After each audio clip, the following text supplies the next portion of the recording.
chon pui ania hei tuna hian dar som pani le minute som pariat ania minute som pariat vel kalta dar som pani rikma lek khan helai National Highway T02 laih na thomek ma thara tuikur bul ania hei achak ko hilian tham zet mairon min thla hei helai kan muang hian in pani aron chim thlak pui ani ti chuan helai hian Hitachi hei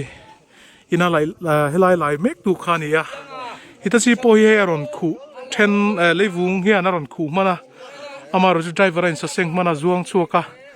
lau hle ni turani hei tlan chenga le an tia ti chon ki lai khen in pani aron chima then po ki lo zuingam lo tur te om nual boka chon helai kong pui sim sim hi hei ati hiana chilne le maya leivung hian lei hi a hlo ma hi alen thama wangin ro man na te po film khur taka siamangai don ni te ponan langa lei hi chet bel chuan adang te po ki min bel mai the din mun ding ani wang khan helai hian hei a in khi aron min pui ani aron tol pui le min hian chen he le maya ki lai po ken chu tiangang